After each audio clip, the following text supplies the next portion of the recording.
Kodagu channel ವಾರ್ತೆಗಳ ಪ್ರಾಯೋಜಕರು Muliya Keshav Bhat and sons, Madikeri, Gonikoppa, Puttur, Bengaluru. Bharati radio house, electronic ಉಪಕರಣಗಳ ಬೃಹತ್ ಮಳಿಗೆ, ಗಣಪತಿ ಬೀದಿ, ಮಡಿಕೇರಿ, ಮುಖ್ಯ ರಸ್ತೆ, Gonikoppal. A2Z super market, Vishwamanava double road, Kuvempu Nagar, Mysuru. Wood look furniture, ಪೀಠೋಪಕರಣಗಳ ಬೃಹತ್ ಮಳಿಗೆ, ಆಲ್ವೆಸಲ್ ಟವರ್, ಕೊಯ್ನೂರು ರಸ್ತೆ, ಮಡಿಕೇರಿ. ಶಾರದಾ ಜ್ಯುವೆಲರಿ, ಕೊಡಗಿನ ಸಾಂಪ್ರದಾಯಿಕ ಆಭರಣಗಳ ವಿಶಾಲ ಮಳಿಗೆ, Aras road, Mysuru. Rohan city residential and commercial, Vijay, Mangaluru. ZRN Kaveri silks, art and craft emporium, ಅಪ್ಪಟ ರೇಷ್ಮೆ ಸೀರೆಗಳ ಮಳಿಗೆ, ಮೈಸೂರು ರಸ್ತೆ, ಮಡಿಕೇರಿ. ರಾಜ್ಯ ಪ್ರವಾಸೋದ್ಯಮ ಇಲಾಖೆಯಿಂದ ಘೋಷಿಸಲಾದ ನವನೀತಿಯಂತೆ ಕೊಡಗಿನಲ್ಲಿ ಕೂಡ ವಿವಿಧ ಅಭಿವೃದ್ಧಿ ಯೋಜನೆಗಳನ್ನು ಕೈಗೊಳ್ಳುವ ಮೂಲಕ ಜಿಲ್ಲೆಯಲ್ಲಿ ಪರಿಸರ ಸ್ನೇಹಿ ಪ್ರವಾಸೋದ್ಯಮದ ಜೊತೆಗೆ ಜವಾಬ್ದಾರಿಯುತ ಪ್ರವಾಸೋದ್ಯಮಕ್ಕೆ ಆದ್ಯತೆ ನೀಡಲಾಗುತ್ತೆ ಅಂತ ಪ್ರವಾಸೋದ್ಯಮ ಇಲಾಖೆ ಉಪನಿರ್ದೇಶಕಿ ಅನಿತಾ ಭಾಸ್ಕರ್ ಹೇಳಿದ್ದಾರೆ. ನಗರದ ಪ್ರವಾಸೋದ್ಯಮ ಇಲಾಖೆಯ ಸಭಾಂಗಣದಲ್ಲಿ ಕೊಡಗು ಪತ್ರಕರ್ತರ ಸಂಘದ ವತಿಯಿಂದ ಆಯೋಜಿಸಲಾದ ಸಂವಾದ ಕಾರ್ಯಕ್ರಮದಲ್ಲಿ ಪಾಲ್ಗೊಂಡು ಕೊಡಗಿನಲ್ಲಿ ಪ್ರವಾಸೋದ್ಯಮ ಕ್ಷೇತ್ರದ ಬೆಳವಣಿಗೆ ಬಗ್ಗೆ ಮಾಹಿತಿಯನ್ನು ನೀಡಿದರು. 2023ರಲ್ಲಿ ಕೊಡಗು ಜಿಲ್ಲೆಗೆ 43.69 ಲಕ್ಷ ಪ್ರವಾಸಿಗರು ಭೇಟಿ ನೀಡಿದ್ದು, 45.72 ಲಕ್ಷ ಕೊಡಗಿನ ಪ್ರವಾಸೋದ್ಯಮದ ಪಾಲಿಗೆ ಸುವರ್ಣ ಯುಗ ಎಂಬಂತೆ ದಾಖಲೆಯ 24 ಲಕ್ಷ ಪ್ರವಾಸಿಗರು ಭೇಟಿ ನೀಡಿದ್ದಾರೆ. ಕೊಡಗು ಜಿಲ್ಲೆ ಪ್ರವಾಸಿಗರ ಮೆಚ್ಚಿನ ತಾಣವಾಗಿಯೇ ಮುಂದುವರೆದಿದ್ದು, ಈ ನಿಟ್ಟಿನಲ್ಲಿ ಮತ್ತಷ್ಟು ಹೊಣೆಯರಿತ ಪ್ರವಾಸೋದ್ಯಮದ ಯೋಜನೆಗಳನ್ನು ಪ್ರವಾಸೋದ್ಯಮ ಇಲಾಖೆ 2029ರವರೆಗೆ ಜಾರಿಯಲ್ಲಿಟ್ಟಿರುವ ನವನೀತಿಯಂತೆ ಜಾರಿಗೊಳಿಸಲಾಗುತ್ತೆ ಅಂತ ಅನಿತಾ ಭಾಸ್ಕರ್ ಹೇಳಿದ್ದಾರೆ. ಈಗಾಗಲೇ ಕೊಡಗಿನ 23 ಪ್ರಮುಖ ಪ್ರವಾಸಿ ತಾಣಗಳಲ್ಲಿ ವಿವಿಧ ಪ್ರಗತಿ ಯೋಜನೆ ಜಾರಿಗೊಳಿಸಲಾಗ್ತಾ ಇದೆ. 9 ಗೈಡ್ಗಳನ್ನು ಪ್ರವಾಸಿ ಮಿತ್ರ ಯೋಜನೆ ಅಡಿಯಲ್ಲಿ ಜಿಲ್ಲೆಯ ವಿವಿಧ ಪ್ರವಾಸಿ ತಾಣಗಳಲ್ಲಿ ನೇಮಕ ಮಾಡಲಾಗುತ್ತೆ. ಇಂದು 10 ಪ್ರವಾಸಿ ಮಿತ್ರರು ಕೊಡಗಿನ ಪ್ರವಾಸಿ ತಾಣಗಳಿಗೆ ದೊರಕುವ ಸಾಧ್ಯತೆ ಇದೆ. ಹಾಗೆಯೇ ಒಂದು ಜಿಲ್ಲೆ ಒಂದು ತಾಣ ಯೋಜನೆ ಅಡಿ ಕೊಡಗಿನಲ್ಲಿ ಮಾಂದಲ್ಪಟ್ಟಿ ತಾಣವನ್ನು ಗುರುತು ಮಾಡಲಾಗಿದ್ದು, ಮಾಂದಲ್ಪಟ್ಟಿಯಲ್ಲಿ ಕೂಡ ಇಲಾಖೆ ವತಿಯಿಂದ ಪ್ರವಾಸಿ ಸೌಲಭ್ಯಗಳನ್ನು ಕಲ್ಪಿಸಲಾಗುತ್ತೆ. ಕೊಡಗು ಜಿಲ್ಲೆಯಿಂದ ಇದೇ ಮೊದಲ ಬಾರಿಗೆ ಪ್ರವಾಸಿ ಸರ್ಕ್ಯೂಟ್ ಯೋಜನೆಯಡಿ ಸೇರ್ಪಡೆ ಮಾಡಲಾಗುತ್ತೆ ಅಂತ ಅನಿತಾ ಭಾಸ್ಕರ್ ಮಾಹಿತಿ ನೀಡಿದರು. ಪ್ರವಾಸೋದ್ಯಮದ ಬಗ್ಗೆ ಮಾತಾಡಬೇಕು ಅಂತ ಹೇಳಿದ್ರೆ, in pursuit of happiness, human is engage in positive life experience, engaging in enjoyable activities ಅಂತ ನಾವು ಹೇಳ್ತೀವಿ. ತಮಗೆ ಗೊತ್ತಿರ್ಬೋದು, ಅನಾದಿ ಕಾಲದಿಂದನೂ ಮನುಷ್ಯ ಇನ್ ಪರ್ಸ್ಯೂಟ್ ಆಫ್ ಹ್ಯಾಪಿನೆಸ್ ಅಂತ, ಅಂದರೆ ಸಂತೋಷಕ್ಕೆ ಏನೇನು ಮಾಡ್ಬೋದು ಅಂತ. ಹಿಂದೆ ಅವರು ಒಂದು ಸಣ್ಣ ಪ್ಲೇಸಲ್ಲಿ ಇದ್ದಾಗ, ಅವರು ಒಂದು ಗುಂಪಲ್ಲಿದ್ದಾಗ, ಎಲ್ಲೋ ಒಂದು ಯಾವುದೋ ಒಂದು ಕಾಡಲ್ಲೇ ಇರಬಹುದು ಅಥವಾ ಯಾವುದೋ ಒಂದು ಎನ್ಕ್ಲೋಷರ್ಸಲ್ಲಿ ಇದ್ದಾಗ, ಅವಾಗ ಏನು ಅಂತ ಹೇಳಿದ್ರೆ ಅವರ ಮಟ್ಟದಲ್ಲಿ ಹಂಟಿಂಗ್ ಮಾಡುವಂಥದ್ದು, ಅದೊಂದು ಕೈಂಡ್ ಆಫ್ ಹ್ಯಾಪಿನೆಸ್ ಫಾರ್ ಗ್ಯಾದರಿಂಗು. ಅಂದರೆ ಅವ್ರಿಗೆ ಸಿಗೋವಂಥದ್ದು ಊಟ, ಏನು ಹಣ್ಣಿರ್ಬೋದು, ಹಂಪಲಿರ್ಬೋದು, ಅದನ್ನು ಗ್ಯಾದರ್ ಮಾಡೋದು, ಸ್ಟೋರ್ ಮಾಡೋದು, ಜೊತೆಗೆ ವಾಪಸ್ಸು ಮನೆಗೆ ಬಂದಾಗ ಒಂದು ಫೈರ್ ಹಾಕ್ಕೊಂಡು ಅಲ್ಲಿ ಡ್ಯಾನ್ಸ್ ಮಾಡುವಂಥದ್ದು, ತಂದಿದ್ದಂಥ ಊಟನ ಎಲ್ಲರಿಗೂ ಹಂಚ್ಕೊಂಡು ತಿನ್ನುವಂಥದ್ದು. ಸೊ ಮತ್ತೆ ಬೇರೆ ಬೇರೆ ಈಗ ಅಲ್ಲಿ ಅವ್ರಿಗೆ ಸಾಧ್ಯವಾದಂಥ ಅವ್ರದ್ದೇ ಆದಂಥ ದೇವರು, ನೇಚರು, ಅದನ್ನು ಪೂಜೆ ಮಾಡೋದು. ಸೊ ಅದರಲ್ಲಿ ಅವರು ಸಂತೋಷ ಕಂಡುಕೊಳ್ತಾರೆ. ಆದರೆ ಹೋಗ್ತಾ ಹೋಗ್ತಾ ಏನಾಗಿತ್ತು, ದಟ್ ಎಕ್ಸ್ಪ್ಯಾನ್ಷನ್, ದಟ್ ಏನು terminology of the pursuit of happiness ಇದೆಯಲ್ಲ, ಅದು ಎಕ್ಸ್ಪ್ಯಾಂಡ್ ಆಗ್ತಾ ಹೋಗ್ತು. ಆಮೇಲೆ ಅಂದರೆ ಸಿವಿಲೈಸೇಷನ್ ಸ್ಟಾರ್ಟ್ ಆಯಿತು. ಸಿವಿಲೈಸೇಷನ್ ಸ್ಟಾರ್ಟ್ ಆದಾಗ ಮನೆ ಕಟ್ಕೊಳ್ಳೋಕೆ ಸ್ಟಾರ್ಟ್ ಮಾಡಿದ್ರು. ಕೇವಲ್ ಇದ್ದಂಥವರು ಮನೆ ಕಟ್ಕೊಂಡು ಅದ್ರ ಸುತ್ತಲೂ ಅವ್ರಿಗೆ ಬೇಕಾದಂಥ ಆಮ್ನಿಟೀಸನ್ನು ಡೆವಲಪ್ ಮಾಡಿಕೊಂಡ್ರು. ಆಮೇಲೆ ನೀರಿನ ಮೂಲಗಳನ್ನ ಹುಡ್ಕೊಂಡ್ರು, ವಾಟರ್ ಸೋರ್ಸು ಮತ್ತು ಊಟದ್ದು ಅವ್ರಿಗೆ ಬೆಳೆಯೋದು, ಅವ್ರಿಗೆ ಬೇಕಾದಂಥ ತರಕಾರಿ ಇರ್ಬೋದು, ಅವ್ರಿಗೆ ಬೇಕಿದ್ರೆ ಊಟ, ವಸತಿ ಎಲ್ಲನೂ ಅವ್ರು ಕಲ್ಪಿಸ್ಕೊಂಡ್ರು. ಹಾಗೆ ಸಿವಿಲೈಸೇಷನ್ ಸ್ಟಾರ್ಟ್ ಆಯಿತು. ಅವಾಗೂ ಸಹ there was still pursuit of happiness for people. ಅವಾಗ ಅವರ ಮಟ್ಟದಲ್ಲಿ ಅವರು ಮತ್ತೆ ಅದನ್ನು ಏನೇನು ಮಾಡ್ಬೋದು ಅಂತ ಮಾಡಿಕೊಂಡ್ರು. ಅದರಲ್ಲಿ ಏನು ಅಂತ ಹೇಳಿದ್ರೆ, ಈ ಜಾಯ್, ಎಕ್ಸೈಟ್ಮೆಂಟು ಇದೆಲ್ಲನೂ ಯಾವಾಗ ಬರ್ತಾ ಇತ್ತು ಅಂತ ಹೇಳಿದ್ರೆ, ಹೊಸ ಥಿಂಗ್ಸ್ ಮಾಡ್ತಾರೆ, ಅಥವಾ ಅವರು ಇದ್ದಂಥ ಜಾಗದಿಂದ ಬೇರೆ ಜಾಗಕ್ಕೆ ಹೋಗ್ಬಿಟ್ಟು ಅವರು ಎಕ್ಸ್ಪ್ಲೋರ್ ಮಾಡಿದಾಗ ಅವ್ರಿಗೇನಂದರೆ ಅದೊಂದು ತುಂಬ ಸಂತೋಷ ಸಿಗ್ತಾ ಇತ್ತು. ಸೊ ಹಾಗಾಗಿ ಮನುಷ್ಯಂದು ಬೆಳೆದು ಆಮೇಲೆ ನಮ್ಮ ಏನು ನಾಗರಿಕತೆ ಬೆಳೆದು, ಸಿವಿಲೈಸೇಷನ್ ಬೆಳೆದು ಆಗ ಏನಾಯಿತು, ಕೊನೆಗೆ ಒಂದೊಂದು ಎನ್ಕ್ಲೋಷರ್ಸ್ ಆಯಿತು. ಒಂದು ಜಾಗದಿಂದ ಇನ್ನೊಂದು ಜಾಗಕ್ಕೆ ಕನೆಕ್ಟಿವಿಟಿ ಸ್ಟಾರ್ಟ್ ಆಯಿತು. ಸೊ ತಮಗೆಲ್ಲ ಗೊತ್ತಿದೆ, ಕನೆಕ್ಟಿವಿಟಿ ಒಂದ್ಸರಿ ಸ್ಟಾರ್ಟ್ ಆದಾಗ ಇಂಟ್ರಾಕ್ಷನ್ಸ್, human interaction start ಆಯಿತು. So this is very basic thing like how the tourism and exploring other places had started in the previous way back in older centuries. ಶಕ್ತಿ ಸಂಪಾದಕ G ಚಿದಿವಿಲಾಸ್ ಅವರು ಮಡಿಕೇರಿ ನಗರದಲ್ಲಿ ಪ್ರವಾಸಿಗರನ್ನ ಗುರಿಯಾಗಿಸಿಕೊಂಡು ಪ್ರವಾಸಿ ತಾಣಗಳಿಗೆ ಕರೆದೊಯ್ಯಲು ಸಿಟಿ ರೌಂಡ್ಸ್ ಬಸ್ ಸಂಚಾರ ಅಗತ್ಯವಿದೆ ಎಂದು ಸಲಹೆ ನೀಡಿದರು. ನಿಸರ್ಗಧಾಮ ಸಂಪೂರ್ಣ ಕಾಂಕ್ರೀಟ್ ಕಾಡಾಗ್ತಾ ಇದ್ದು, ಈ ನಿಟ್ಟಿನಲ್ಲಿ ಪ್ರವಾಸೋದ್ಯಮ ಮತ್ತು ಅರಣ್ಯ ಇಲಾಖೆ ಗಮನ ಹರಿಸುವಂತೆ ಚಿದ್ವಿಲಾಸ್ ಮನವಿ ಮಾಡಿದರು. ಕೊಡಗಿನಲ್ಲಿ ಪ್ರವಾಸಿ ಉತ್ಸವ ಆಯೋಜಿಸುವ ಮೂಲಕ ಪ್ರವಾಸೋದ್ಯಮಕ್ಕೆ ಕಾಯಕಲ್ಪ ನೀಡಬೇಕಾಗಿದೆ. ರಾಜಸೀಟ್ನಲ್ಲಿ ಪುಟಾಣಿ ರೈಲಿನ ಮರು ಸಂಚಾರಕ್ಕೆ ಕೂಡ ಪ್ರವಾಸೋದ್ಯಮ ಇಲಾಖೆ ಗಮನ ಹರಿಸುವಂತೆ ಸಲಹೆ ನೀಡಿದರು. ಮೊಬೈಲ್ ಕ್ಯಾಟರಿಂಗ್ ಬಗ್ಗೆ ತಾವು ಮಾತಾಡಿದ್ವಿ. ಅದು ಈಗ 3 ಜನರನ್ನ ಆ್ಯಕ್ಟ್ ಮಾಡಿದ್ವಿ ಅಂತ ಅದು ಯಾವ ಬೇಕಾದ್ರೆ ಅಪ್ಲೈ ಮಾಡ್ಬೋದಾ ಅಥವಾ ರಿಸ್ಟ್ರಿಕ್ಷನ್ ಇದೆಯಾ ಅಂತ ಹೋಗಬೇಕು. ಎರಡನೇದು ಈ ಹಿಂದೆ ರಾಜೇಂದ್ರ ಇದರಲ್ಲಿ ನಾವು ಮೀಟಿಂಗಲ್ಲಿ ಹೇಳಿದ್ವಿ. ಈ ಹಿಂದೆ KSTDC ವತಿಯಿಂದ ಮಡಿಕೇರಿಯಲ್ಲಿ ಒಂದು ಮಿನಿ ಬಸ್ ಸೌಕರ್ಯ ಸಿಗುತ್ತಿದ್ದು ವ್ಯಾಲಿಯಿಂದ ಸ್ಟಾರ್ಟ್ ಆಗಿ ಅಬ್ಬಿ ಫಾಲ್ಸು, ವೆಂಕಟೇಶ್ವರ ದೇವಸ್ಥಾನ, ಜೊತೆಗೆ 1 ಡೇ ಪ್ರೋಗ್ರಾಮು 2 ಡೇ ಅಂತ ಅದು ಯಾವುದೋ ಕಾರಣದಿಂದ ಮಿಸ್ ಆಯಿತು. ಅದನ್ನು ಒಂದು ಇಂಟ್ರೊಡ್ಯೂಸ್ ಮಾಡಲಿಕ್ಕೆ ಏನಾದರೂ ಒಂದು ಇದೆಯಾ ಅಂತ ನಾವು ನೋಡಬೇಕು ಅಂತ ಹೇಳುವುದು. ಮತ್ತು TPTಯಲ್ಲಿ ಅರ್ಧ ಎಕರೆಯಲ್ಲಿ ಎಮ್ಯುನಿಟೀಸ್ ಕೊಡೋದಕ್ಕೆ ನಾವು ಹೇಳಿದ್ವಿ ಯಾರಾದರೂ ಜಾಗ ಇದ್ದರೆ ಅಂತ. ಅಲ್ಲಿ ಪುನಃ ಕಂದಾಯ ಇಲಾಖೆ ಅದನ್ನು ಕನ್ವರ್ಷನ್ ಮಾಡಬೇಕು ಅಂತ ಬರುತ್ತಾ ಅಥವಾ ಅಗ್ರಿಕಲ್ಚರ್ ಲ್ಯಾಂಡಲ್ಲಿ ಕೂಡ ಮಾಡ್ಬೋದಾ? ಅದು ವರ್ಕಿಂಗ್ ಗೈಡ್ಲೈನ್ಸ್ ಅದೇ ಯಾಕಂದರೆ ಇಲ್ಲಿ ಯಾರು ಅರ್ಧ ಎಕರೆಯನ್ನು ಕನ್ವರ್ಷನ್ ಮಾಡೋದ್ರೆ ನಿಮಗೆ ಇದಕ್ಕೆ ಬರೋದಿಲ್ಲ. ಟೋಟಲ್ ಏನೋ ಇರುತ್ತೆ, ಫಾರ್ಮ್ ಹೌಸ್ ಇರುತ್ತೆ, ಆ ಜಾಗದಲ್ಲಿ ಅವಕಾಶ ಇದೆಯಾ ಅಂತ. ಸಂಘದ ನಿರ್ದೇಶಕರಾದ ರಂಜಿತ್ ಕವಲಪಾರ, SG ಉಮೇಶ್, BG ಅನಂತ ಸಾಯನ, GV ರವಿಕುಮಾರ್, ಕುಶಾಲನಗರ ತಾಲೂಕು ಸಂಘದ ಅಧ್ಯಕ್ಷ ವಿಘ್ನೇಶ್ ಭೂತನಕಾಡು, ಪತ್ರಕರ್ತರ ಸಂಘದ ಅಧ್ಯಕ್ಷ ಅನಿಲ್ HT ಈ ಸಂದರ್ಭ ಮಾತನಾಡಿ ಸಲಹೆಗಳನ್ನು ನೀಡಿದರು. ಪತ್ರಕರ್ತರ ಸಂಘದ ಪ್ರಧಾನ ಕಾರ್ಯದರ್ಶಿ ಸುರೇಶ್ ಬಿಳಿಗೇರಿ, ಜಿಲ್ಲಾ ಪ್ರವಾಸೋದ್ಯಮ ಇಲಾಖೆಯ ಸಮಾಲೋಚಕರಾದ ಜತಿನ್ ಬೋಪಣ್ಣ ಈ ಸಂದರ್ಭ ಪಾಲ್ಗೊಂಡಿದ್ದರು. ಪ್ರವಾಸೋದ್ಯಮ ಬೇಡ ಅಂತ ಹೇಳುವಷ್ಟರ ಮಟ್ಟಿಗೆ ಮತ್ತೊಂದು ಮೇಡಮ್, ಈಗ ನಾವು ಹೇಳಿದ್ವಿ ಕೊಡಗು ಸಣ್ಣ ಜಿಲ್ಲೆ, ಪುಟ್ಟ ಜಿಲ್ಲೆ.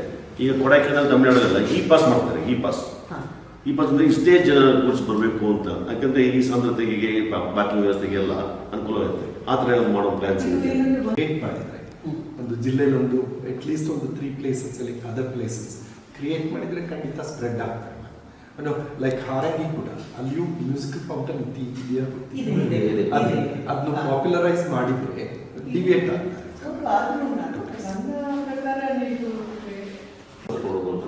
ಹಂಗಾದ್ರೂ ಸರ್ಕಾರಿ ಶಾಲೆಗೆ ಮಕ್ಕಳು ಬರಲಿ.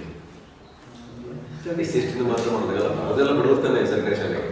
ಇಲ್ಲ, ಅದೊಂದು ನಮ್ಮ ಟೂರಿಸಂ ಮಿನಿಸ್ಟರ್ ಅದನ್ನ ಹಿಂದೆ ಒಂದು ಮೀಟಿಂಗ್ ಅಂದ್ರೆ ಈಗ ಕೆಲವು ಮಕ್ಕಳಿಗೆ ಕರ್ಕೊಂಡೋಗಿ ಕೆಲವು ಮಕ್ಕಳಿಗೆ ಕರ್ಕೊಂಡೋಗಿಲ್ಲ ಅಂದ್ರೆ ದೇ ಬಿ ಡಿಸಪಾಯಿಂಟೆಡ್ ಅಂತ. ಸೊ ಅದು ಒಂದು ಕನ್ಸಿಡರೇಷನ್ ಅಲ್ಲಿ ಇದೆ. ಆಮೇಲೆ ಮಹಿಳೆಯರು ಮತ್ತು ಮಕ್ಕಳ ಸುರಕ್ಷತೆ ಬಗ್ಗೆ ನೀವು ಜಾಗೃತಿ ಕಾರ್ಯಕ್ರಮ ಮಾಡಿದ್ದೀರಿ ಅಂದ್ರೆ ಅದರ ಮೂಲಕ ಪ್ರವಾಸೋದ್ಯಮನ ಹೆಚ್ಚು ಮಾಡಬೇಕು. ನೀವು ಅದೇ ಇಲಾಖೆಯಿಂದ 150 SST ಸರ್ಕಾರಿ ಮಕ್ಕಳು ಸರ್ಕಾರಿ ಶಾಲೆ ಪಕ್ಕದಲ್ಲೇ ಇದೆ. ಅಲ್ಲಿ ಒಂದು ಬೆಟ್ಟ ಇದೆ, ಬೆಟ್ಟಕ್ಕೆ ಸಹ ಹೋಗ್ತಾರಲ್ಲ ಹೊನ್ನಮನಕೆರೆ ಜೊತೆಗೆ ಅದು ಇದೊಂದಿರೋ ನಾವಿವಾಗ ಏನ್ ಮಾಡಿದ್ವಿ, MI ಅವ್ರಿಗೆ ಮಂಗಳೂರವ್ರಿಗೆ ಲೆಟರ್ ಬರ್ತಿದ್ದೀನಿ ನಾನು. ಅವ್ರ ಹತ್ರ ಏನೋ ಒಂದು ಪ್ರಪೋಸಲ್ ಇದೆ ಅಂತೆ, ಹೊನ್ನಮನಕೆರೆಯನ್ನು ಡೆವಲಪ್. ಹೊನ್ನಮನಕೆರೆಯಲ್ಲಿ ನಾವು ವಾಟರ್ ಸ್ಪೋರ್ಟ್ಸ್ ಆಕ್ಟಿವಿಟಿ ಮಾಡೋದಕ್ಕೆ ಪರ್ಮಿಷನ್ ಸಿಕ್ಕಿದೆ, ಅದಕ್ಕೆ ಟೆಂಡರ್ ಮಾಡಬೇಕು. ಸೊ ಅದನ್ನ ಟೆಂಡರ್ ಮಾಡಿದ್ರೆ ನಾವು ಸೊ ಅಲ್ಲಿದೆಲ್ಲನೂ ಟೂರಿಸಂ ಆಕ್ಟಿವಿಟೀಸು ಸ್ವಲ್ಪ ಫ್ಲರಿಶ್ ಆಗುತ್ತೆ. ನಮ್ಮ ನೀರಿನ ಮೂಲಗಳು ಲೆಸನ್ ನೋನ್ ಟೂರಿಸ್ಟ್ ಡೆಸ್ಟಿನೇಷನ್ಸ್ ಅಂತ ಒಂದ್ಸರಿ ಸೋಷಿಯಲ್ ಮೀಡಿಯಾ ಇಷ್ಟು ದಿನ ಅಂತಂದ್ರೆ ನಮ್ಮ ಸೋಷಿಯಲ್ ಮೀಡಿಯಾನೇ ಇರಲಿಲ್ಲ ನಮಗೆ. ಸೊ ಮಾನ್ಯ ಮುಖ್ಯಮಂತ್ರಿಗಳಿಗೆ ಅದನ್ನ ನಮಗೆ ವೆಬ್ಸೈಟ್ ಮಾಡಿದ್ರೆ ವೆಬ್ಸೈಟ್ ಜೊತೆಗೆ ನಮ್ಮದು ಸೋಷಿಯಲ್ ಮೀಡಿಯಾನ ಇಟ್ ಇಸ್ ಇನ್ ಪ್ಲೇಸ್ ನಾವು. ಸೊ ಈಗ ನಾವು ಸಮಾಧಾನ ಪ್ರವಾಸೋದ್ಯಮ ಸಂಬಂಧಿಸಿದ ಸುಮಾರು ಆಕ್ಚುಲಿ ಅದು 40 ನಿಮಿಷದಿಂದ 1.5 ಗಂಟೆಗಳ ಕಾಲ ವಿಸ್ತರಿಸಿದ್ದು ಸಾಕಷ್ಟು ಮಾಹಿತಿಗಳನ್ನು ಕೂಡ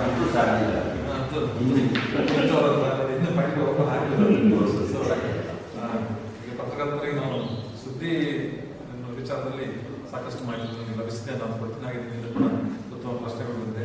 ಇತ್ತೀಚೆಗೆ ಸುಮಾರು 2 ತಿಂಗಳ ಹಿಂದೆ ಒಂದು ಸೆಮಿನಾರ್ ಆಯಿತು. ಅಲ್ಲಿ ಎಲ್ಲ ಪ್ರವಾಸೋದ್ಯಮಗಳು ಕೊಡಗಿನ ಸ್ಟೇಕ್ ಹೋಲ್ಡರ್ಸ್ ಇದ್ದರು, ಎಲ್ಲರೂ ಕೂಡ ಪಾಲ್ಗೊಂಡಿದ್ದರು.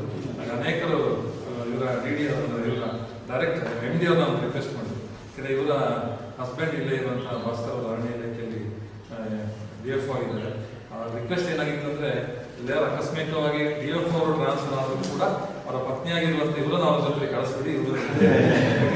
ಇವರು ಬಗ್ಗೆ ಸಿಕ್ಕಿದಂತ ಒಳ್ಳೆಯ ಅಧಿಕಾರಿಗಳು ಇವರನ್ನ ಟ್ರಾನ್ಸ್ಫರ್ ಮಾಡಬೇಡಿ ಅಂತ ಹೇಳುವಂತ ಒಂದು ವಿಶೇಷವಾದ ರಿಕ್ವೆಸ್ಟ್ ಅನ್ನು ಕೂಡ ರಾಜೇಂದ್ರ ಅಂತ ಹೇಳೋದು MD ಅವರಿಗೆ ಸಲ್ಲಿಸಿದ್ರು. ಅದು ಇವರ ಕರ್ತವ್ಯ ಪರತೆಗೆ ಸಾಕ್ಷಿ. ಅದು ಅದರ ಮೂಲ ನ್ಯಾಚುರಲ್ ಆಗಿ ತುಂಬ ಚೆನ್ನಾಗಿತ್ತು. ನಮ್ಮ ಎದುರವರೆಗೆ ಗೊತ್ತಾಗ್ತದೆ ಈಗ ರಾಜ ಸಿಕ್ಕಿದ್ದು ಅನ್ಸಲ್ಲ. ಈಗ ಗಾಳಿಗಳಲ್ಲಿ ತಪ್ಪಂಡ ಕೆರೆ ಸರ್, ಗಾಳಿ ಬಿಟ್ಟು ತಪ್ಪಂಡ ಕೆರೆಯಲು ತುಂಬ ಚೆನ್ನಾಗಿತ್ತು. ನನಗೆ development okay sir, thank you. Thank you. ಹಾಗೆ Off the record,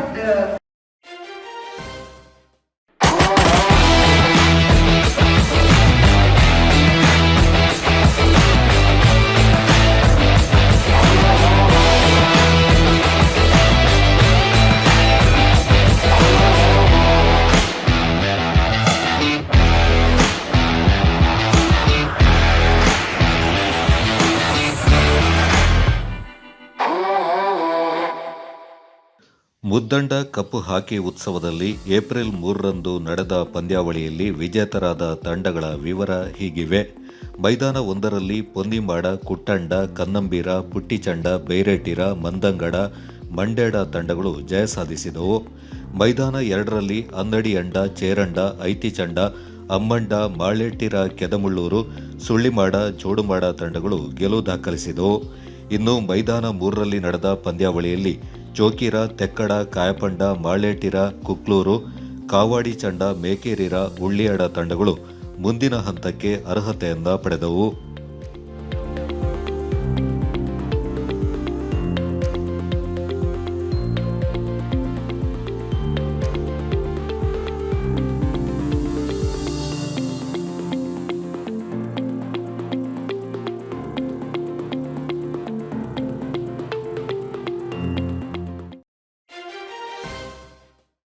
ಕುಶಾಲನಗರದ Nalanda international PU ಕಾಲೇಜಿನ ದ್ವಿತೀಯ PU ವಿದ್ಯಾರ್ಥಿನಿ ಗಾಯತ್ರಿ ಕೆ ಅವರು 2023-24ನೇ ಸಾಲಿನಲ್ಲಿ ನಡೆದ ದ್ವಿತೀಯ PUC ಪರೀಕ್ಷೆಯಲ್ಲಿ ರಾಜ್ಯಕ್ಕೆ 2ನೇ ರ್ಯಾಂಕ್ ಅನ್ನು ಪಡೆದಿದ್ದಾರೆ.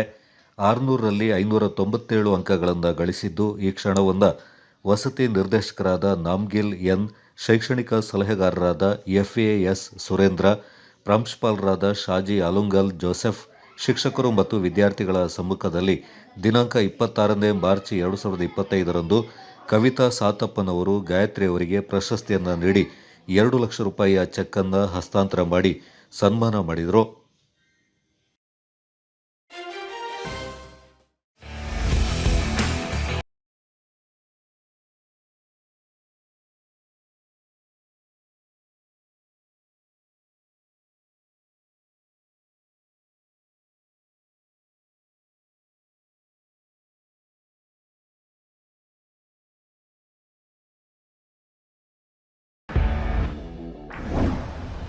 ಇಪ್ಪತ್ತೈದನೇ ವರ್ಷದ ಕೊಡವ ಕೌಟುಂಬಿಕ ಹಾಕಿ ಉತ್ಸವ ಮುದ್ದಂಡ ಹಾಕಿ ಫೆಸ್ಟಿವಲ್ 2025 ಉದ್ಘಾಟನೆ 28/3/2025 ಶುಕ್ರವಾರ.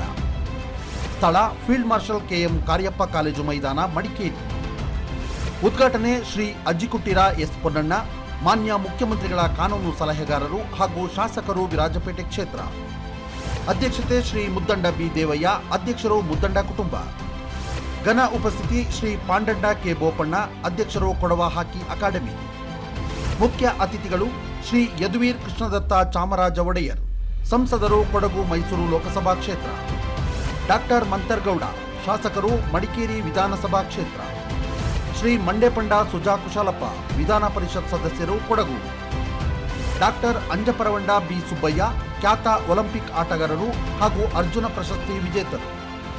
ಶ್ರೀ ಪರದಂಡ ಸುಬ್ರಹ್ಮಣಿ ಕಾವೇರಪ್ಪ, ಅಧ್ಯಕ್ಷರು, ಅಖಿಲ ಕೊಡವ ಸಮಾಜ. ಶ್ರೀ ಮಂಡುವಣ್ಣ ಮುತ್ತಪ್ಪ, ಅಧ್ಯಕ್ಷರು, ಕೊಡವ ಸಮಾಜ, ಮಡಿಕೇರಿ. ಸರ್ವರಿಗೂ ಹಾರ್ದಿಕ ಸ್ವಾಗತ ಕೋರುವವರು ಮುದ್ದಂಡ ಕುಟುಂಬಸ್ಥರು ಹಾಗೂ ಕೊಡವ ಹಾಕಿ ಅಕಾಡೆಮಿ.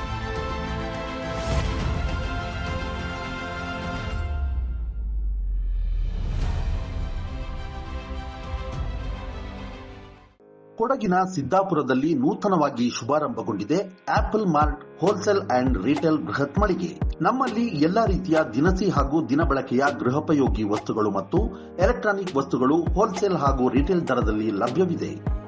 ನಮ್ಮಲ್ಲಿ ಗರಿಷ್ಠ 500 ರೂಪಾಯಿ ಬೆಲೆ ಬಾಳುವ ಸಾಮಗ್ರಿ ಕೊಂಡುಕೊಂಡರೆ 2 ಕಿಲೋಮೀಟರ್ ವ್ಯಾಪ್ತಿಯಲ್ಲಿ ಫ್ರೀ ಹೋಮ್ ಡೆಲಿವರಿ ನೀಡಲಾಗುವುದು. ಅಲ್ಲದೆ ಗ್ರಾಹಕರಿಗೆ ಪ್ರಿವಿಲೈಜ್ಡ್ ಕಾರ್ಡ್ ಮತ್ತು ಗರಿಷ್ಠ 1,000 ಮೊತ್ತದ ಖರೀದಿಗೆ ಕೂಪನ್ ಮೂಲಕ ಬಂಪರ್ ಕೊಡುಗೆಗಳು. ಪ್ರಥಮ ಬಹುಮಾನ LED ಟಿವಿ, ದ್ವಿತೀಯ ಬಹುಮಾನ ಮಿಕ್ಸರ್ ಗ್ರೈಂಡರ್ ಹಾಗೂ ತೃತೀಯ ಬಹುಮಾನವಾಗಿ 5 ಅದೃಷ್ಟವಂತ ಗ್ರಾಹಕರಿಗೆ ಟೀ ಕಪ್ ಸೆಟ್ಗಳನ್ನು ಪಡೆದುಕೊಳ್ಳುವ ಅವಕಾಶವಿದೆ. ಹಿಂದೆ ಭೇಟಿ ನೀಡಿ ಆಪಲ್ ಮಾರ್ಟ್ ಪೊಲೀಸ್ ಠಾಣೆ ಸಮೀಪ Siddapura, Kodagu. Phone 8296386629 9744722094. Apple Mart Siddapura.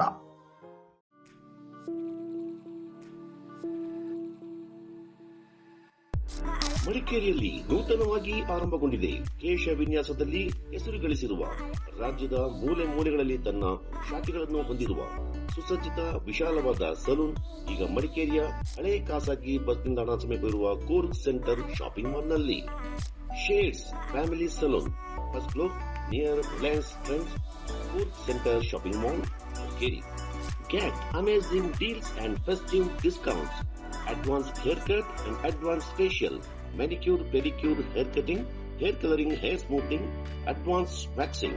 Festival special offer 25% discount. ನಿಮ್ಮ ತ್ವಚೆಯ ಕಾಂತಿಯುತ ಹೊಳಪಿಗಾಗಿ, ನಿಮ್ಮ ಕುಟುಂಬದ ಸದಸ್ಯರೆಲ್ಲರಿಗಾಗಿಯೂ ಆರಂಭಗೊಂಡಿರುವ ಸಲೂನ್ ಶೇಡ್ಸ್ ಫ್ಯಾಮಿಲಿ ಸಲೂನ್.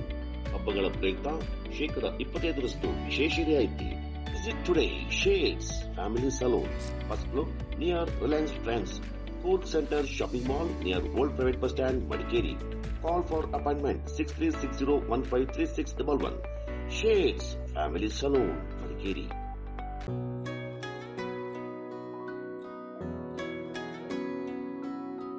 ಪ್ರೀತಿಯ ಸಂಕೇತ ಅಳಿಯದ ಸಂಬಂಧ, ನಗುವಿನ ಸೌಂದರ್ಯ, ಇದು ಸ್ನೇಹದ ಬಾಂಧವ್ಯ, ಒಲವಿನ ಪ್ರತಿಧ್ವನಿ ತಂದಿದೆ ಸಂತಸ, ಚಿನ್ನದ ಸೋಮವಾರಪೇಟೆಯಲ್ಲಿ ಸಾರಿಗೆ ನಿಯಮವನ್ನು ಗಾಳಿಗೆ ತೂರಿ ಎಲ್ಲೆಂದರಲ್ಲಿ ವಾಹನವನ್ನು ನಿಲ್ಲಿಸುವುದು, ಕುಡಿದು ವಾಹನ ಚಲಾವಣೆ, ತ್ರಿಬಲ್ ರೈಡಿಂಗ್, ಹೆಲ್ಮೆಟ್ ಇಲ್ಲದೆ ಸಂಚಾರ ಮಾಡುವುದು ಕಂಡುಬಂದಿದ್ದು, ಸೋಮವಾರಪೇಟೆ ಇನ್ಸ್ಪೆಕ್ಟರ್ ಮುದ್ದು ಮಾದೇವ್ ಅವರು ಇವುಗಳನ್ನು ಗಂಭೀರವಾಗಿ ಪರಿಗಣಿಸಿ 3 ತಿಂಗಳಲ್ಲಿ ಸುಮಾರು 33ಕ್ಕೂ ಹೆಚ್ಚು ಪ್ರಕರಣಗಳನ್ನು ದಾಖಲಿಸಿಕೊಂಡು ನ್ಯಾಯಾಲಯಕ್ಕೆ ಹಾಜರುಪಡಿಸಿರುತ್ತಾರೆ. ಇವುಗಳನ್ನು ಪರಿಗಣಿಸಿದ ಸಿವಿಲ್ ಮತ್ತು ಜೆಎಂಎಫ್ಸಿ ನ್ಯಾಯಾಧೀಶರಾದ ಕೆ. ಗೋಪಾಲಕೃಷ್ಣ ಅವರು ಇಲ್ಲಿಯವರೆಗೆ ಸುಮಾರು 4 ಲಕ್ಷಕ್ಕೂ ಅಧಿಕ ದಂಡವನ್ನು ವಿಧಿಸಿ ವಾಹನ ಸವಾರರಿಗೆ ಎಚ್ಚರಿಕೆ ನೀಡಿದ್ದಾರೆ. ಗುರುವಾರದಂದು ಸೋಮವಾರಪೇಟೆ ಪೊಲೀಸರು ವಾಹನ ತಪಾಸಣೆ ನಡೆಸ್ತಾ ಇರುವ ಸಂದರ್ಭ ಸೋಮವಾರಪೇಟೆ ಕಲ್ಕಂದೂರು ನಿವಾಸಿಯಾದ ಅಬ್ದುಲ್ ಅಜೀಜ್ ಅವರ ಮಗ ಮೊಹಮ್ಮದ್ ರಮೀಜ್ ಕೆಎ ಈತನ ಬೈಕ್ನ ಯಾವುದೇ ದಾಖಲಾತಿಗಳು ಕಂಡುಬಂದಿರುವುದಿಲ್ಲ. ದಾಖಲಾತಿ ಇಲ್ಲದ ಬೈಕ್ ಸೈಲೆನ್ಸರ್ ಅಳವಡಿಸಿಕೊಂಡು ಹೆಚ್ಚು ಸೌಂಡ್ ಮಾಡಿ ತಿರುಗಾಡ್ತಾ ಇದ್ದು, ಹೆಲ್ಮೆಟ್ ಬಳಸದೆ ದ್ವಿಚಕ್ರ ವಾಹನ ಚಾಲನೆ, ಅಪಾಯಕಾರಿ ಚಾಲನೆ, ದೋಷಪೂರಿತ ನಂಬರ್ ಪ್ಲೇಟ್ ಇವೆಲ್ಲ ಲೋಪದೋಷಗಳು ಕಂಡುಬಂದಿದ್ದು, ಈತನಿಗೆ ನ್ಯಾಯಾಧೀಶರಾದ ಕೆ. ಗೋಪಾಲಕೃಷ್ಣ ಅವರು 23,500 ರೂಪಾಯಿ ದಂಡ ವಿಧಿಸಿದ್ದಾರೆ.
ಪೋಷಕರು ಬಾಲ್ಯದಿಂದಲೇ ಮಕ್ಕಳಲ್ಲಿನ ಪ್ರತಿಭೆಯನ್ನು ಗುರುತಿಸಿ ಅದಕ್ಕೆ ತಕ್ಕಂತೆ ಪ್ರೋತ್ಸಾಹ ನೀಡಬೇಕೆಂದು ಡಿವೈಎಸ್ಪಿ ಗಂಗಾಧರಪ್ಪ ಕಿವಿಮಾತು ಹೇಳಿದ್ದಾರೆ. ಕುಶಾಲನಗರದಲ್ಲಿ ನೂತನವಾಗಿ ಶುಭಾರಂಭಗೊಂಡ ಶಿವಧಾರೆ ಸ್ಕೂಲ್ ಆಫ್ ಡ್ಯಾನ್ಸ್ ಸಂಸ್ಥೆಯನ್ನು ಉದ್ಘಾಟಿಸಿ ಮಾತನಾಡಿದ ಅವರು, ಇಂದು ಮಕ್ಕಳ ಪ್ರತಿಭಾ ಪ್ರದರ್ಶನಕ್ಕೆ ಅವಕಾಶವಿದೆ. ನಿರ್ದಿಷ್ಟ ಗುರಿ ಇರಿಸಿಕೊಂಡರೆ, ಶ್ರಮಪಟ್ಟರೆ ಖಂಡಿತವಾಗಿಯೂ ಅಂದುಕೊಂಡಂತೆ ಗುರಿಯನ್ನು ಸಾಧಿಸಬಹುದೆಂದರು.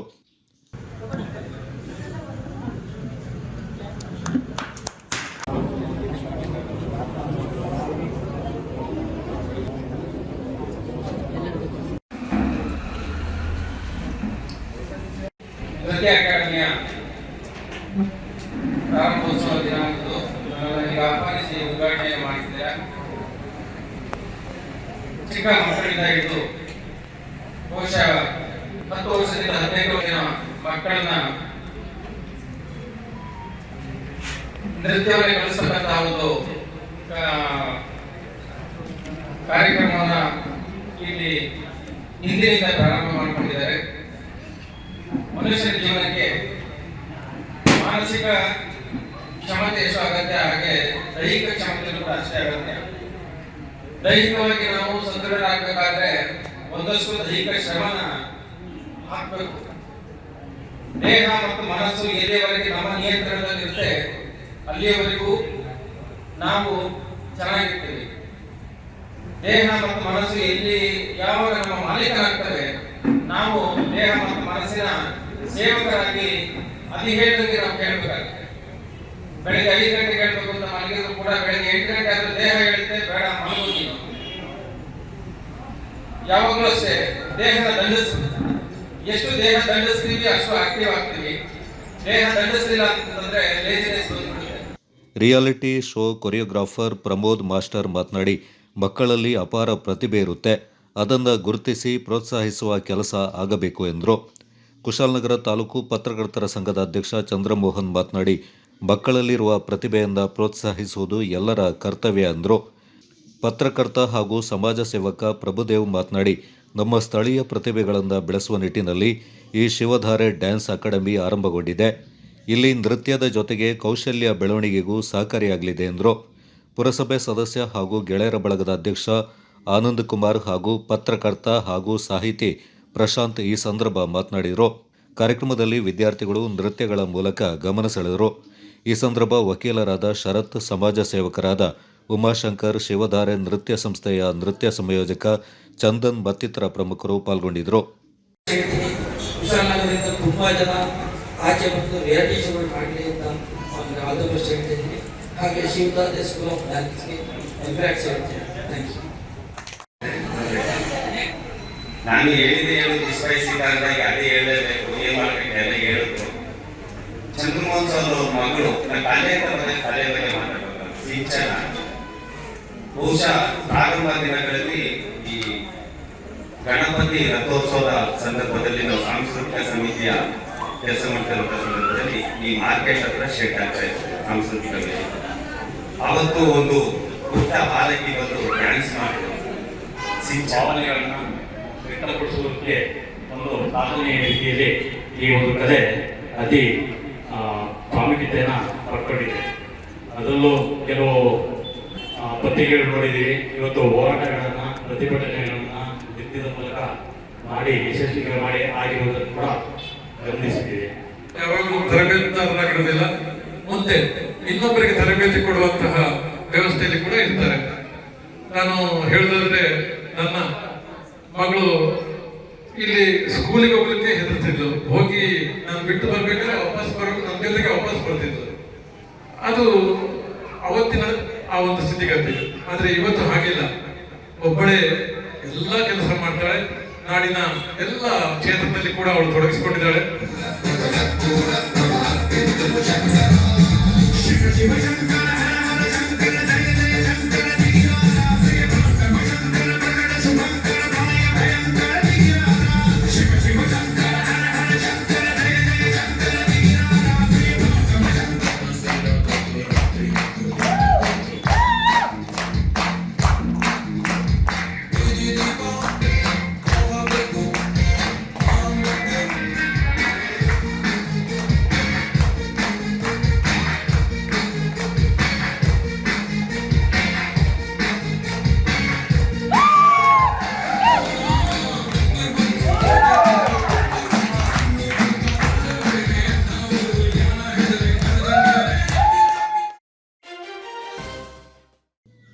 ಸೋಮವಾರಪೇಟೆ ತಾಲೂಕು ವ್ಯಾಪ್ತಿಯ ಹರದೂರು ಗ್ರಾಮ ಪಂಚಾಯಿತಿಯ ಉಪಾಧ್ಯಕ್ಷರಾಗಿ ಎಂಎ ಮುಸ್ತಫಾ ಅವಿರೋಧವಾಗಿ ಆಯ್ಕೆಗೊಂಡಿದ್ದಾರೆ. ಗುರುವಾರ ಹರದೂರು ಗ್ರಾಮ ಪಂಚಾಯತ್ನಲ್ಲಿ ನಡೆದ ಉಪಾಧ್ಯಕ್ಷರ ಚುನಾವಣೆಯಲ್ಲಿ ಎಂಎ ಮುಸ್ತಫಾ ಅವಿರೋಧವಾಗಿ ಆಯ್ಕೆಗೊಂಡರು. ಚುನಾವಣೆಯಲ್ಲಿ ಉಪಾಧ್ಯಕ್ಷ ಸ್ಥಾನಕ್ಕೆ ಎಂಎ ಮುಸ್ತಫಾ ಮಾತ್ರ ನಾಮಪತ್ರ ಸಲ್ಲಿಸಿದ ಹಿನ್ನೆಲೆ ಎಂಎ ಮುಸ್ತಫಾ ಉಪಾಧ್ಯಕ್ಷರಾಗಿ ಆಯ್ಕೆಗೊಂಡರು. ಈ ಸಂದರ್ಭ ಮಾತನಾಡಿದ ನೂತನ ಉಪಾಧ್ಯಕ್ಷ ಎಂಎ ಮುಸ್ತಫಾ ಸರ್ವ ಸದಸ್ಯರ ಬೆಂಬಲದೊಂದಿಗೆ ಹರದೂರು ಗ್ರಾಮ ಪಂಚಾಯತ್ ಉಪಾಧ್ಯಕ್ಷನಾಗಿ ಅವಿರೋಧವಾಗಿ ಆಯ್ಕೆಗೊಂಡಿದ್ದೇನೆ. ಮುಂದಿನ ದಿನಗಳಲ್ಲಿ ಎಲ್ಲ ಸದಸ್ಯರ ಹಾಗೂ ಸಾರ್ವಜನಿಕರನ್ನ ವಿಶ್ವಾಸಕ್ಕೆ ಪಡ್ಕೊಂಡು ಪಂಚಾಯಿತಿ ಅಭಿವೃದ್ಧಿಗಾಗಿ ಶ್ರಮವಹಿಸುತ್ತೇನೆ ಎಂದರು. ಸಮಾಜ ಕಲ್ಯಾಣ ಇಲಾಖೆಯ ಸಹಾಯಕ ನಿರ್ದೇಶಕರಾದ ಸಿದ್ದೇಗೌಡ ಚುನಾವಣೆಯನ್ನ ನಡೆಸಿಕೊಟ್ಟರು. ಕುಶಾಲನಗರದ ಗೆಳೆಯರ ಬಳಗದ ಸದಸ್ಯರು, ಸ್ಥಳೀಯ ಸಾರ್ವಜನಿಕರು ನೂತನವಾಗಿ ಉಪಾಧ್ಯಕ್ಷರಾಗಿ ಆಯ್ಕೆಗೊಂಡ ಎಂಎ ಮುಸ್ತಫಾ ಅವರಿಗೆ ಶುಭಾಶಯ ಕೋರಿದರು. ಈ ಸಂದರ್ಭ ಹರದೂರು ಗ್ರಾಮ ಪಂಚಾಯತ್ ಅಧ್ಯಕ್ಷರಾದ ಎಎ ಬೋಜಮ್ಮ, ಕೆಕೆ ರಮೇಶ್, ಕುಸುಮ, ಸರೋಜಾ, ಎಸ್ಕೆ ಅಬ್ದುಲ್ ಸಲಾಂ, ಬಿಡಿ ಪದ್ಮನಾಭ, ಸುಬ್ಬಯ್ಯ, ಪಿಡಿಒ ಪೂರ್ಣಿಮಾ ಸಿಬ್ಬಂದಿಗಳು ಪಾಲ್ಗೊಂಡಿದ್ದರು.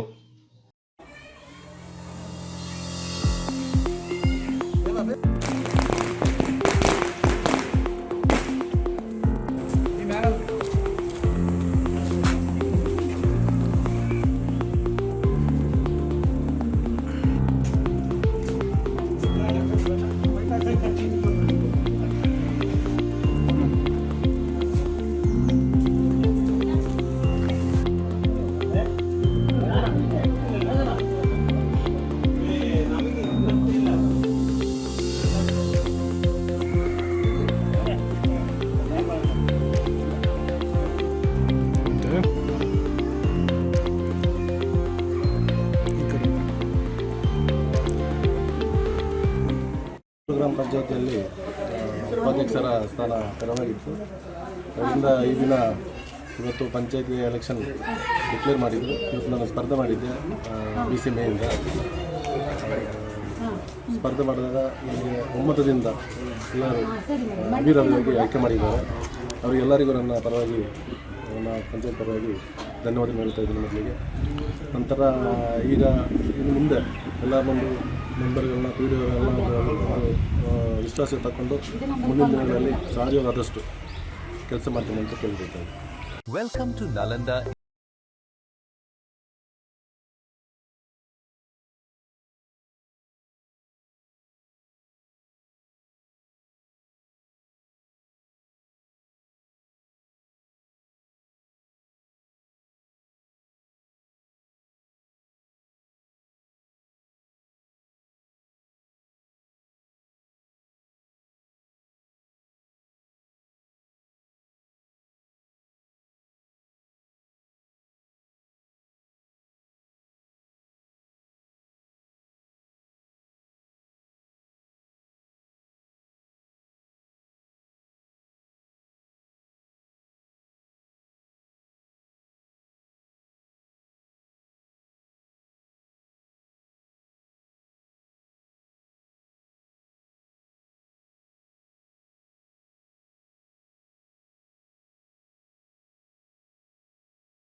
ಸುಯೋಗ್ ಆಸ್ಪತ್ರೆ ಮೈಸೂರಿನಲ್ಲಿ ಹೃದಯ ಆರೈಕೆಗೆ ಹೊಸ ಅಧ್ಯಾಯ.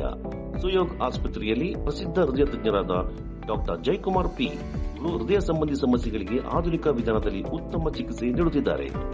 Coronary angiogram, coronary angioplasty, peripheral angiogram ಮತ್ತು angioplasty, pacemaker, ICD, CRTD implant, ಹೃದಯ ವೈಫಲ್ಯ ನಿರ್ವಹಣೆ, ಸಾಮಾನ್ಯ ಹೃದಯ ಪರಿಶೀಲನೆ, ಹೃದಯ ರಕ್ತನಾಳ ರೋಗ ಪರೀಕ್ಷಿಸುವುದು, ಇನ್ನಿತರ ಹೃದಯ ಸಂಬಂಧಿ ಸಮಸ್ಯೆಗಳಿಗೆ ಪ್ರಸಿದ್ಧ ಹೃದಯ ತಜ್ಞರಿಂದ ಸೂಕ್ತ ಚಿಕಿತ್ಸೆ. ತುರ್ತು ಚಿಕಿತ್ಸೆಗಾಗಿ ಸಂಪರ್ಕಿಸಿ ಸುಯೋಗ್ ಸೂಪರ್ ಸ್ಪೆಷಾಲಿಟಿ ಆಸ್ಪತ್ರೆ, ರಾಮಕೃಷ್ಣ ನಗರ, ಮೈಸೂರು. ದೂರವಾಣಿ 0821-2533-600, ಮೊಬೈಲ್ 9986399862. ಸುಯೋಗ್ ಆಸ್ಪತ್ರೆ Mysuru.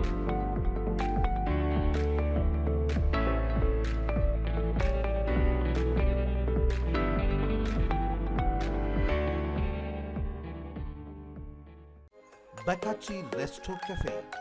Fried chicken, burger, pizza, wraps, mojito, milkshakes and Sanja's hot coffee. Fabins Veg and Non-Veg Restaurant. Special Arabian food, Kui Mandi available here. Near Alvezal Towers, Koinur Road, Madikeri. Phone 9481056600, 953514681. Visit today Bakachi Resto Cafe.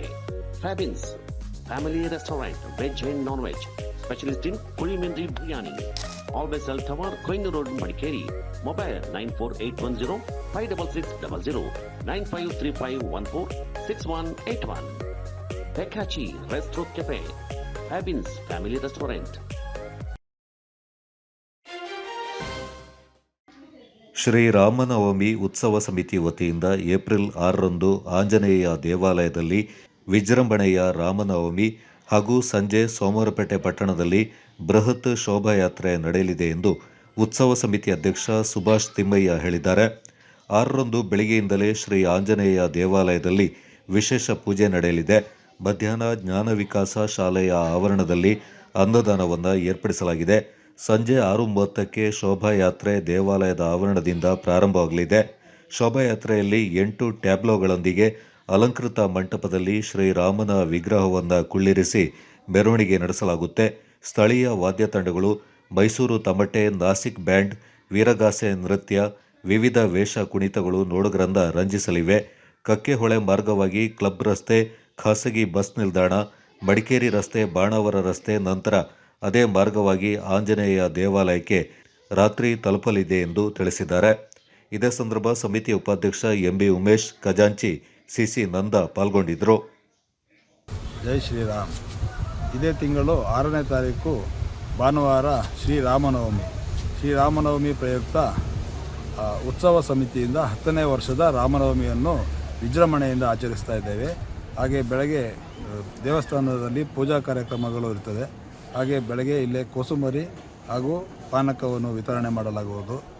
ಸಂಜೆ ಒಂದು 9 ಟ್ಯಾಬ್ಲೋಗಳಿರ್ತದೆ. ಟ್ಯಾಬ್ಲೋಗಳನ್ನ ಇಟ್ಟು ಬೃಹತ್ ಶೋಭಾಯಾತ್ರೆ ನಡೀತದೆ. ಶೋಭಾಯಾತ್ರೆಯಲ್ಲಿ ಹುಲಿವೇಷ, ಕೆಂಗಿಲೆ, ಕೀಲು ಕುದುರೆ, ಮೈಸೂರು ತಮಟೆ, ಭಜನಾ ತಂಡ, ನಾಸಿಕ್ ಬ್ಯಾಂಡು ಹಾಗೂ ವೀರಗಾಸೆ ಈ ಥರ ಕಾರ್ಯಕ್ರಮಗಳು ಇರ್ತದೆ. ದಯವಿಟ್ಟು ಎಲ್ಲ ಸಜ್ಜನ ಬಂಧುಗಳು ಸಹಸ್ರ ಸಂಖ್ಯೆಯಲ್ಲಿ ಬಂದು ಶ್ರೀರಾಮನ ಕೃಪೆಗೆ ಪಾತ್ರರಾಗಬೇಕೆಂದು ಕೇಳಿಕೊಳ್ಳುತ್ತೇನೆ. ಶೂನ್ಯ ಬಡ್ಡಿ ದರದ ಕೃಷಿ ಸಾಲ ವಿತರಣೆಗೆ ಸರ್ಕಾರದ ಸಿಂಗಲ್ ಆರ್ಟಿಸಿ ಷರತ್ತು ತೊಡಕಾಗಿ ಪರಿಣಮಿಸಿದ್ದು, ಇದನ್ನು ಸರಳೀಕರಿಸಿ ಕೃಷಿಕ ಬಾಂಧವರಿಗೆಲ್ಲ ಸಾಲ ಸೌಲಭ್ಯ ದೊರಕುವಂತೆ ಮಾಡಬೇಕೆಂದು ಚಟ್ಟಳ್ಳಿ ಪ್ರಾಥಮಿಕ ಕೃಷಿ ಪತ್ತಿನ ಸಹಕಾರ ಸಂಘದ ಅಧ್ಯಕ್ಷರಾದ ಬಲ್ಲಾರಂಡ ಮಣಿಯುತ್ತಪ್ಪ ಒತ್ತಾಯಿಸಿದ್ದಾರೆ. ಸುದ್ದಿಗೋಷ್ಠಿಯಲ್ಲಿ ಮಾತನಾಡಿದ ಅವರು, ಶೂನ್ಯ ಬಡ್ಡಿ ದರ ಸಾಲ ವಿತರಣೆಗೆ ಸಿಂಗಲ್ ಆರ್ಟಿಸಿ ಅಂದರೆ ಒಬ್ಬರ ಹೆಸರಲ್ಲೇ ಮಾತ್ರ ಇರುವ ಆರ್ಟಿಸಿಯನ್ನಷ್ಟೇ ಪರಿಗಣಿಸಬೇಕೆನ್ನುವ ಆದೇಶವನ್ನು ಸರ್ಕಾರ 2021ರಲ್ಲೇ ಹೊರಡಿಸಿತ್ತು. ಹೀಗಿದ್ದು ಕಳೆದ ಸಾಲಿನವರೆಗೂ ನಿಯಮಗಳ ಸರಳೀಕರಣದ ಹಿನ್ನೆಲೆ ಸಹಕಾರ ಸಂಘಗಳ ಮೂಲಕ ಕೃಷಿಕರಿಗೆ ಸಾಲವನ್ನು ಒದಗಿಸಲಾಗಿದೆ. ಆದರೆ ಈ ಸಾಲಿನಲ್ಲಿ ಸಿಂಗಲ್ ಆರ್ಟಿಸಿಯನ್ನು ಕಡ್ಡಾಯಗೊಳಿಸಿರುವುದು ಸಹಕಾರ ಸಂಘದಿಂದ ಸಾಲ ವಿತರಣೆಗೆ ತೊಡಕನ್ನು ಉಂಟು ಮಾಡ್ತಾ ಇದೆ ಎಂದು ಕಳವಳ ವ್ಯಕ್ತಪಡಿಸಿದರು.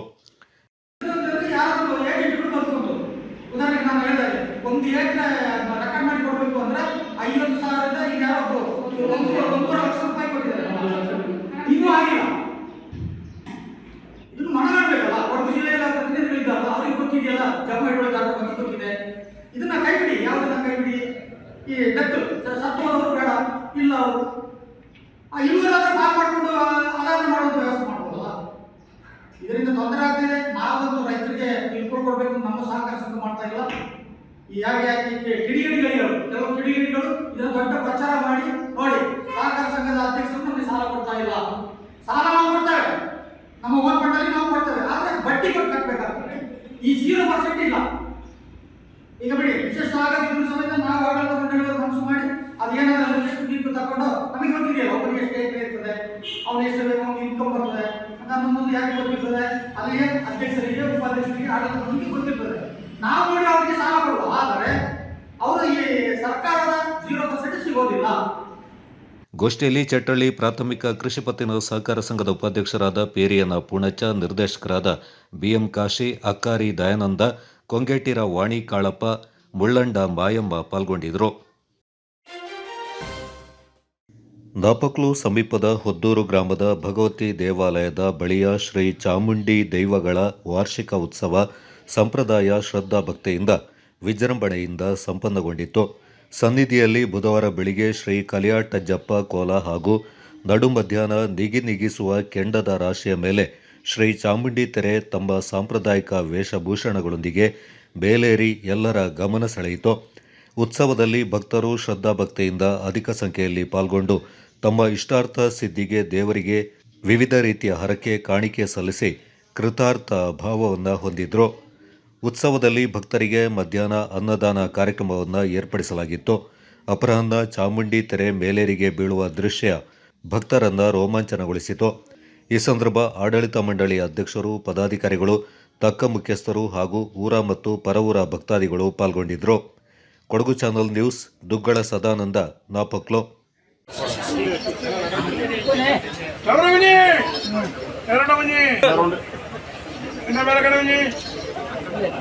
കളിയാട്ടം പുറമാണ് 100 കട നേരല്ലേ 110 വർഷಗಳಿಗೆ ಇರುತ್ತೆ ಅಡ ಚೌರ ನೇರದಲ್ಲಿ ಒಂದು ಬೀದಿ ಇರುತ್ತೆ 100 ಕಡ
ವಿರಾಜಪೇಟೆ ಬಿಟ್ಟಂಗಾಲ ಗ್ರಾಮದ ಕಂಪನಿ ಮೊಟ್ಟೆ ಶ್ರೀ ಪ್ರಾರ್ಥನಾ ಮಡಪುರ ಶ್ರೀ ಮುತ್ತಪ್ಪ ದೇವಾಲಯದ 33ನೇ ವರ್ಷದ ವಾರ್ಷಿಕ ತೆರೆ ಮಹೋತ್ಸವ 2 ದಿನಗಳ ಕಾಲ ಜರುಗಿ ಸಂಪನ್ನಗೊಂಡಿತು. ಮಂಗಳವಾರ ತಾರೀಕು 1ರಂದು ಗಣಪತಿ ಹೋಮದೊಂದಿಗೆ ಆರಂಭಗೊಂಡ ಉತ್ಸವ ಧ್ವಜಾರೋಹಣ, ಕಣ್ಣಂಬಾಡಿ ಅಮ್ಮ ಮತ್ತು ಅವರ ಪೂಜೆಗಳು ನಡೆಯಿತು. ಬಳಿಕ ಸಂಜೆ ಮುತ್ತಪ್ಪನ್ ವೆಳ್ಳಾಟಂ, ಗುಳಿಗನ ತೋಟಂ ತೆರೆ ನಡೆದು ರಾತ್ರಿ ವಿಶೇಷ ಆಕರ್ಷಣೆಯಾದ ವಸೂರಿ ಮಾಲಾ ದೇವರ ತೊಟ್ಟಂ ತೆರೆಯು ಭಕ್ತರಲ್ಲಿ ಮನ ಪುಳಕಿತವಾಗುವಂತೆ ಮಾಡಿತು. ಬುಧವಾರ ತಾರೀಕು 2ರಂದು ಪ್ರಾತಃಕಾಲ ಗುಳಿಗಂತೆರೆಯಿಂದ ಆರಂಭಗೊಂಡಿತ್ತು. ಬೆಳಿಗ್ಗೆ ಮುತ್ತಪ್ಪನ್ ಮತ್ತು ತಿರುವಪ್ಪನ್ ವೆಳ್ಳಾಟಂ ನಡೆದು ವಸೂರಿ ಮಾಲಾ ತೆರೆಯೊಂದಿಗೆ ವಾರ್ಷಿಕ ತೆರೆ ಮಹೋತ್ಸವ ಸಂಪನ್ನಗೊಂಡಿತು. ರಾತ್ರಿ ಮತ್ತು ಹಗಲು ದೇವಾಲಯದ ವತಿಯಿಂದ ಅನ್ನ ಸಂತರ್ಪಣೆಯನ್ನು ಏರ್ಪಡಿಸಲಾಗಿತ್ತು. ಉತ್ಸವದ ವೇಳೆ ಕಂಪನಿ ಮೊಟ್ಟೆ ಶ್ರೀ ಪ್ರಾರ್ಥನಾ ಮಡಪುರ ಶ್ರೀ ಮುತ್ತಪ್ಪ ದೇವಾಲಯದ ಆಡಳಿತ ಮಂಡಳಿಯ ಪದಾಧಿಕಾರಿಗಳು, ನಗರ ಮತ್ತು ಗ್ರಾಮಾಂತರ ಪ್ರದೇಶಗಳಲ್ಲಿನ ನಿವಾಸಿಗಳು, ಭಕ್ತರು ದೇವಾಲಯಕ್ಕೆ ಆಗಮಿಸಿ ದೈವಗಳ ಆಶೀರ್ವಾದ ಪಡ್ಕೊಂಡ್ರು. Kodagu channel news, Kishore Kumar Shetty.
Thank you.